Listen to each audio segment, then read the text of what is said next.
और सरकार इसको रेस्पॉन्ड करे, क्योंकि इसमें दलित, आदिवासी, अल्पसंख्यक इनको बहुत से मेंबर को छोड़ा जा रहा है। मेरा एक विनंती है आपसे, जो जिससे लाखों वोट काटे जा रहे हैं, अगर पार्लियामेंट को जिंदा रखना है, लोकतंत्र को जिंदा रखना है, तो आपको इस पर चर्चा के लिए परमिशन देना चाहिए। अगर आप नहीं देते तो मैं समझूंगा कि यह कॉन्स्टिट्यूशन के खिलाफ हो और आप सब लोग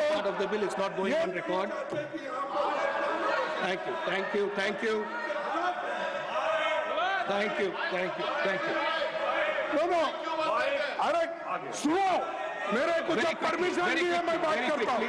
सर, मैं यही चाहता हूँ कि हम सभी लोग ये कोशिश कर रहे हैं। अरे आप लोग इसमें क्या अनकॉन्स्टिट्यूशन बात कर रहा हूँ, मैं तो यही बात कर रहा हूँ कि इसका सबसे ज्यादा असर गरीब, दलित, आदिवासी, ओबीसी समाज के दूसरे मार्जिनलाइज्ड सेक्शन पर पड़ेगा।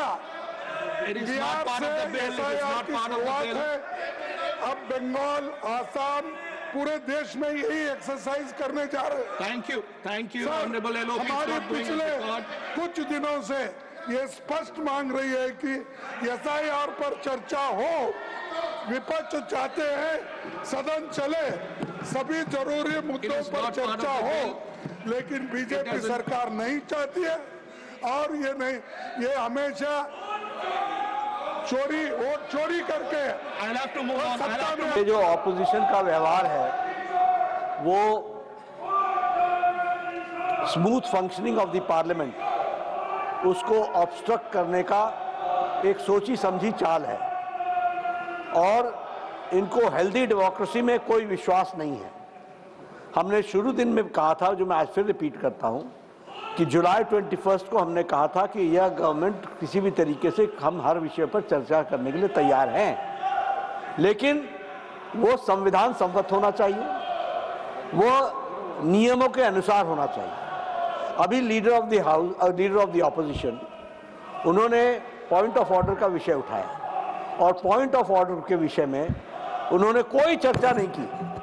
चर्चा उन्होंने एसआईआर के बारे में शुरू कर दी और एक पॉलिटिकल स्टेटमेंट लेकर के आए। मैं निवेदन करूंगा कि वह हाउस के प्रोसीडिंग से एक्सपंज किया जाए। क्योंकि that is not in order of the rules and regulations of the parliament.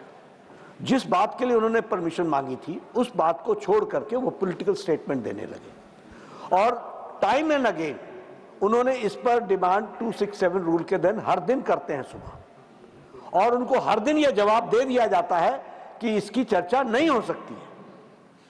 ये जो आज हम बिल पर चर्चा कर रहे हैं, ये बिजनेस एडवाइजरी कमेटी में डिसाइड होने के बाद हम कर रहे हैं, और इसको ऑब्स्ट्रक्ट करना ये प्रजातंत्र को एक तरीके से पार्लियामेंट को बंधक बनाने के बराबर है, जो मैंने कल भी कहा था, और ये हम परमिट नहीं करेंगे। We will not allow obstructionism, we will not allow anarchism, और गवर्नमेंट के जो बिजनेस है वो पूरा पारित होगा और यह संसद चलेगी, पूरी तरीके से चलेगी, नियमावली के तहत चलेगी और आपके संरक्षण में चलेगी। Honorable members, as your Honorable Elovich, they have wasted 64 hours and 25 minutes of the Indian Rajya Sabha. जब से पार्लियामेंट 64 hours and 25 minutes। आप बोलिए वर्किंग डेज, ये आप बोलिए ये हाउस को बंधक बनाने के बराबर है कि नहीं है? ये एक तरीके से पब्लिक मनी को वेस्ट करने का सवाल है कि नहीं है? और इनको कोई इंटरेस्ट नहीं है कि डिबेट हो, इनको कोई इंटरेस्ट नहीं है कि डिस्कशन हो, इनको इंटरेस्ट ये है कि सिर्फ मीडिया में कुछ लाइनें आ जाएं और उसके लिए पॉइंट ऑफ ऑर्डर के माध्यम से ये बात को कहना चाहते हैं। मैं फिर कहूंगा दैट शुड बी